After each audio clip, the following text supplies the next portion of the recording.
Yeah, and then incoming Aziza. So you're not looking for these roles.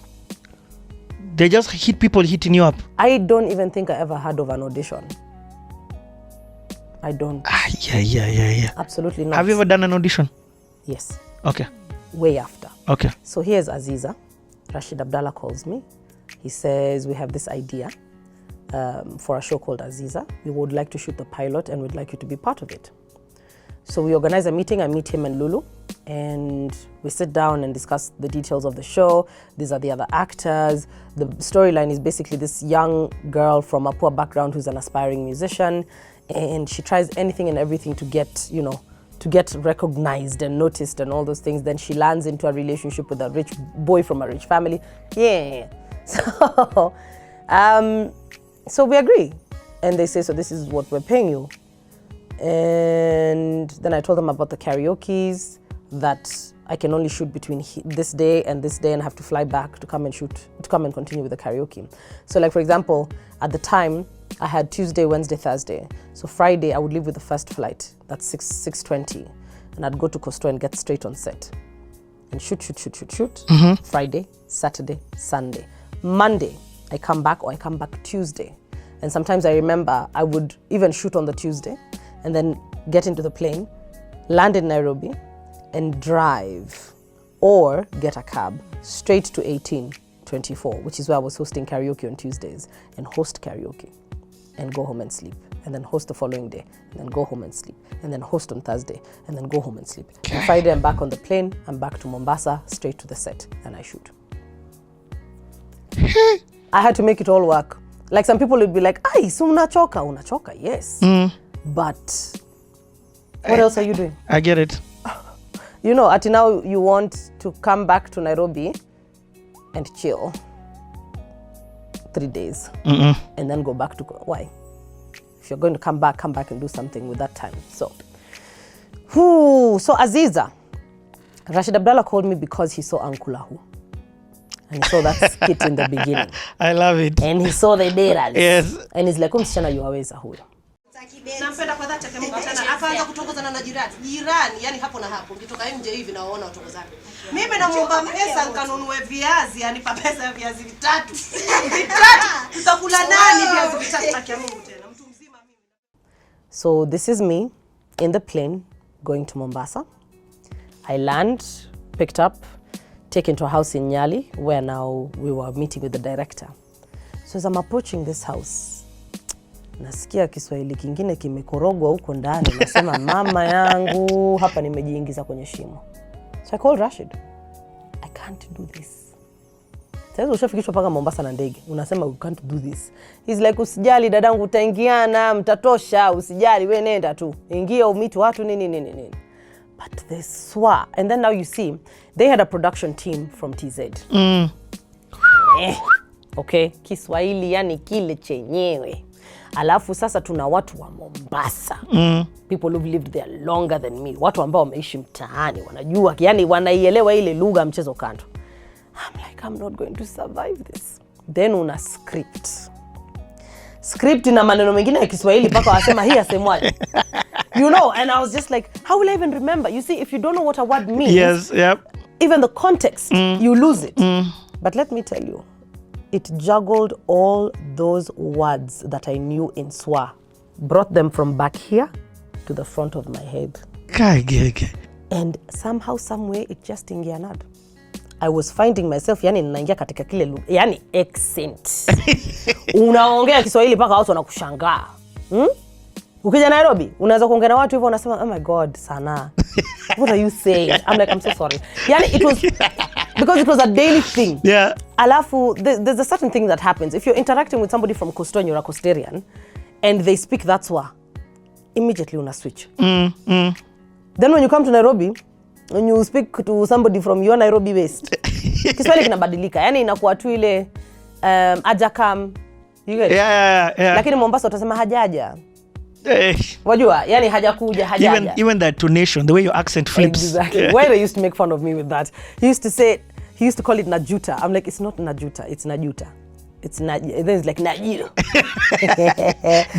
Yeah, it's you. So anyway, so tukakaa chini tukasoma script so we went through the unasikia sasa nimeanza kuongea. So then we went through like the scenes and we shot the pilot and came back to Nairobi and it was approved, payment pap, and we began shooting. And I always attribute my ability to being able to act that role because of where my mom came from and where she was raised. The lifestyle was the lifestyle. Katika nyumba ya Kiswahili, zile ambazo kuna baraza huku, alafu kuna kama ngazi, mlango ndio huu. Ukiingia, kuna chumba cha kwanza, chumba cha pili, chumba cha tatu, chumba cha nne. Kisha, okay, inategemea how small the house is or how big it is, lakini hizi huwa ni vyumba. Okay? Alafu, you walk out into the open kitchen. Ukienda to the left, kuna bafu, kuna choo. Okay? Alafu labda hapa kuna store mbili. Hapa ni jikoni, kila mtu yuapika hapo. Now, the people in these rooms don't particularly have to be related. Kuna watu ambao, yani wewe unaenda unalipa rent ya chumba. Au lipi rent ya nyumba. So you might not know your next door neighbor. Mtakuja kujuana after you live together. Kuna rules. For example, I'll tell you, and this is how I got to know. Now, where my grandparents on my mom's side, basically the house that they had, all their kids lived there. So everyone was related. Kwa hivyo kuna rule. Ukiingia ukitaka kwenda bafu, ama ukitaka kwenda chooni, usiteke tu maji kwenye debe lolote. Maana kila mtu ana debe lake pale. Huyu mtu hakurauka akaenda kisimani kuteka maji arudi njoo wewe utumie. Tuheshimiane tafadhali. So kama wewe ni mgeni wa room number 1, utauliza haya niteke maji wapi ya kwenda chooni? Utaambiwa ile debe la blue, ile ambayo haina kifuniko. Utaka hapo. You can't just take up from anywhere because everyone has their debe over there. So things like and guys have grinded to get their water. Exactly. Kuamka kisimani, no joke man. No joke, unapiga mstari hapo mpaka saa 1 wewe hujateka maji. Alafu unasikia tu haya maji shakatwa. Hakuna maji na umepiga mstari. So that kind of exposure, because of course my mom used to take us a lot to see our cousins, to see our aunties, my grandparents, and we got into that system. We got to learn it, we got to understand it.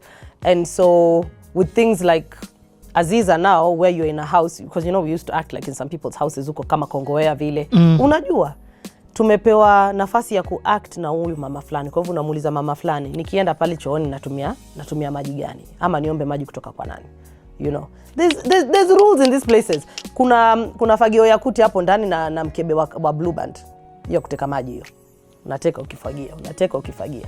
So that exposure, that side of my mom's life, her upbringing of my cousins, upbringing of my aunties and uncles, or rather uncle because he's only one, sort of enabled me to be able to fit in and, you know, to be able to do those things. Like even in the script when it says, hebu nisaidie kuepua hii karai.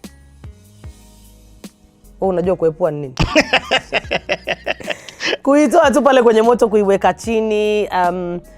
When we used to like go visit akina my cousins, unaambiwa nenda pale kwa kina Suleiman ukanunue mahamri. Because in Aziza nauza mahamri ya mzee Chacha nikiwa na yule rafiki yangu binti yule mfupi. And when you go buy mahamri unaona mtu anakata gazeti, if it's the spread, anakata katikati, anatengeneza kama kishimo, anaziweka ndani, anafinika, anafunika na nyingine, hashik. You know, so all those things were things that I picked up on. Yep. And they helped me big time. I'm hearing you and I'm just like, funny how things come out. You're talking just about mabuyus, a few... Yes, mabuyu, mahamri, hata mkiambiwa haya basi lete ile sinia tule.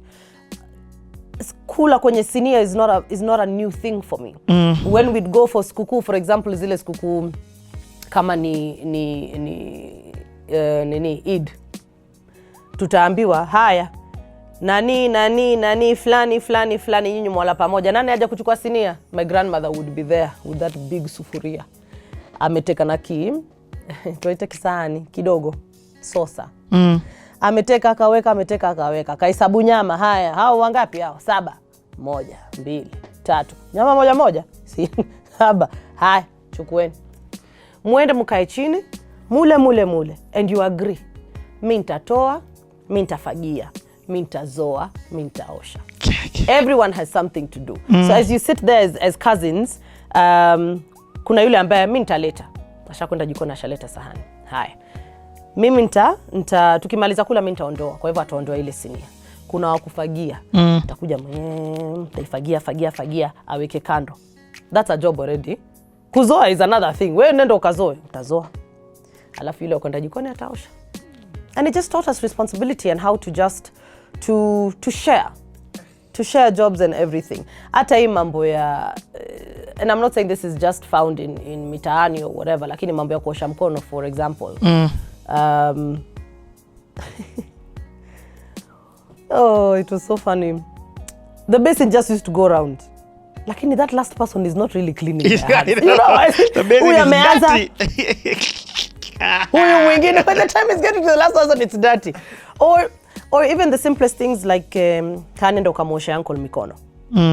Unaenda na beseni na jagi yako. Heshima. Unaenda unamuosha. And I remember I experienced this in Kinamanga's house. Because the mom is a very traditional woman. And that's what they would do for some of their uncles. And because I knew about that side of life, it wasn't shocking. Oh my God. But see, there's a sink there. They can't wash their hands. Ni wazee. Nenda na beseni yako na nini. You know, so that side, that exposure to you know, the kind of life that my mom grew up in kind of informed my ability to be able to act in Aziza. Hey, things crazy. Yeah. And I think also just my mom being that person for you must learn how to do this, mommy, because in life you don't know where you're going to find yourself.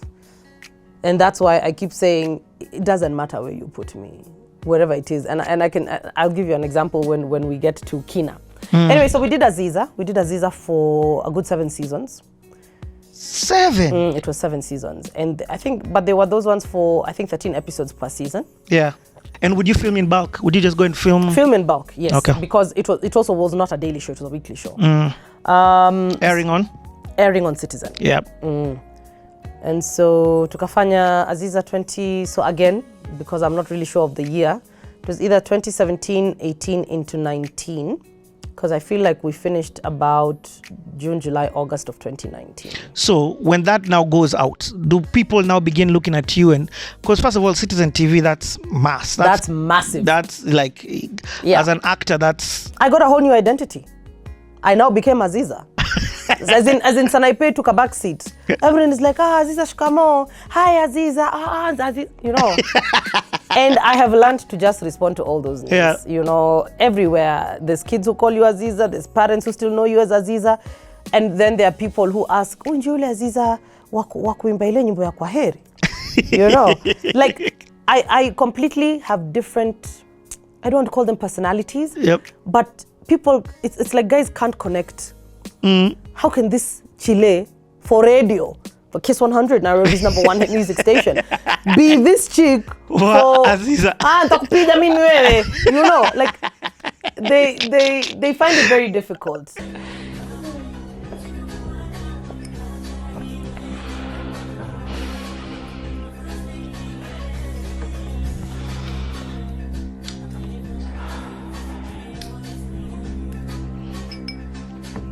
Aziza, wacha mimi niende nikanywe maji. Kunywa haya yangu. Hakuna muda wa kupoteza Dizo. Acha narudi sasa hivi.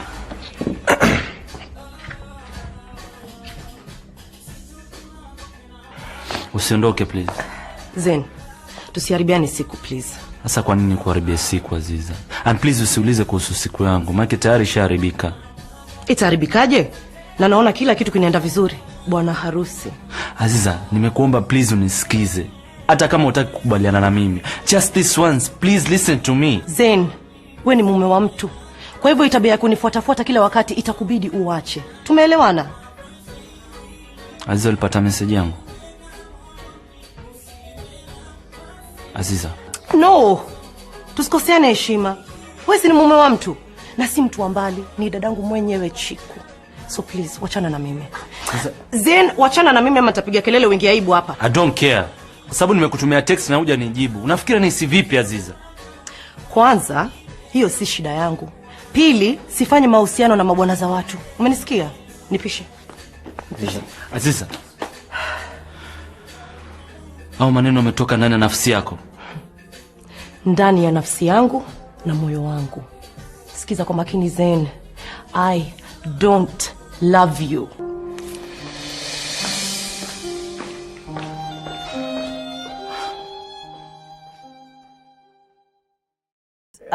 Because even when I was working at Kiss, people did not believe that I was the same one who did Najuta. It can't be. It's two different people.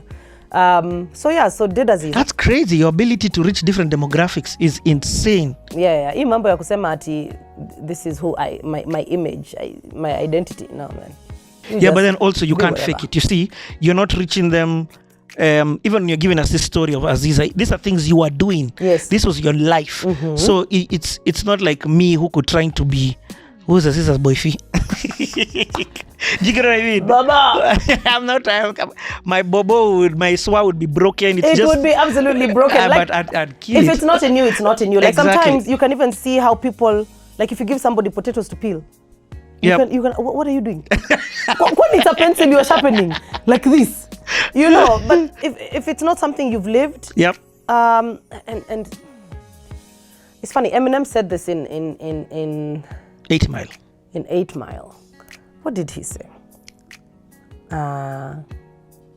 He talked about something to do with you can't get it if you haven't walked the mile. And that really taught me about commenting on things that I've not experienced. Even when I was on Kiss, some of those relationship issues that I would address, years later, I would look back and I say, I hadn't walked that mile. I could not have talked about that because now that I have, I'm seeing it different. Seeing it different. Hey, there are things we've learned. Yani mpaka you're like, nitafunga mdomo from now on. Kama ni kitu sija experience, na sikielewi, situkiongea. That's powerful. It's important. Because powerful. You can feel very stupid. Anyway, so Aziza. So I was saying yes. I just need to emphasize this. Yeah. That so many people know you from different facets of your life. Yeah. And that also per se explains why your music transcends, or why even your acting, you're able to enter these different roles. Yes, okay. Absolutely. Because from anti-boss over to this one. Yeah. And this is something I told my parents recently. My life is portrayed in my music in terms of I can sing whatever, anything that comes my way. I'm just able to sing about anything in terms of topics and genres. I'm diverse like that, which is exactly who I am as a person. I can interact with anybody and I can be okay in whatever situation you throw me into. It's just gotta make it happen. Oh yeah. Right, so there's Aziza. Maybe this is not a nice thing to mention. Me, I'm afraid of borders. Like terrified. Border, Honda, motorbike, doesn't matter. Like even if it's that sexy thing, I don't want. Because I feel naked. Like I'm just like, hapa tukianguka. It's over. Oh my lord. Like everything will be grazed. Okay, so I really, really am terrified of that. And I remember I pandered for the first time a border on Aziza because Bobo was a border rider. I used to grip that guy and we're in the middle of acting like I was supposed to be doing. And that was the last time. Yeah, I'd rather walk. That's the last time you've been on a border? That's the last time I pandered a border. Like, I'd rather walk. I am so scared of those things. It's not a, oh my God, I can't. It's like, oh my God. It's like, oh my God, I'm gonna die, you know? So, please don't get it wrong. Ni woga. Afadhali nitembe. Wacha tutembe hata 3 hours. Lakini tutafika. Yeah. Haya. So did that into 2019. Please note at this time, the change had not come. The stopping of alcohol had not come. So we finished about June, July there. And then that was it. And now I was back to only karaoke's. So this is 2019 and then bam.